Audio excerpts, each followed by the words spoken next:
ভাই?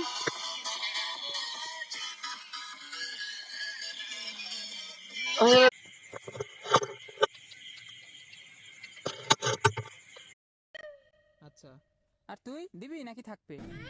ভাব নিয়ে আইসিস, ভাব নিয়ে আইসিস, প্রাইভেটে ভাব নিয়ে আসিস, ভাব নিয়ে আসিস, এটাকে কি করতে আইসিস? না না স্যার, আমিও নিয়েছি টাকা। ও আবার নিয়ে আইসিস, সমস্যা ছিল না না দিলে।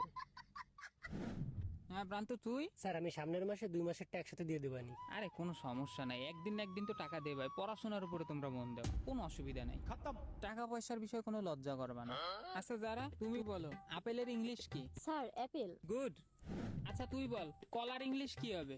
Sir banana. আচ্ছা প্রান্ত তুই বল ল্যাংড়া আমের ইংলিশ কি? সময় মতন বেতন দেয় না, পড়াশোনাও করে না। আচ্ছা তোমার বাড়ির ঠিকানা বলো। স্যার খুলনা। আচ্ছা বাংলাদেশের রাজধানী কোথায়? স্যার ঢাকা। আচ্ছা তুই বল একটা ছেলে ক্লাস 10-এ পড়ে এবং ওর বয়স 16 বছর। এবার প্রশ্ন হলো ওই ছেলের বাবার পাকুড়ার দোকান কোথায়? স্যার এটা কেমন প্রশ্ন হলো? মুখে মুখে তর্ক করিস, আবার পড়া পারিস না, ফিস দিস না, মুখে মুখে তর্ক।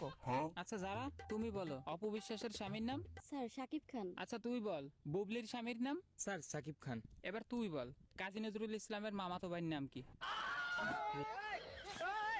পড়াশোনায় মনোযোগ দে, বেতন নিয়ে আয়, বেতন নিয়ে। আচ্ছা যারা তুই বল 1 কেজি আলুর দাম 5 টাকা, তাহলে 2 কেজি আলুর দাম কত? স্যার 10 টাকা।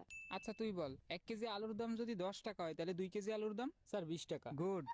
আচ্ছা তুই বল 1 কেজি আলু যদি 20 টাকা করে হয় তাহলে ওই আলু খাতে কি পরিমাণে আলু আছে? পড়াশোনা করা লাগবে না, বেতনও দেওয়া লাগবে। স্যার কালকে আমি 2 মাসের বেতন একসাথে দিয়ে দেবো। এই মাসের বেতন কেটে কেটে দিবি।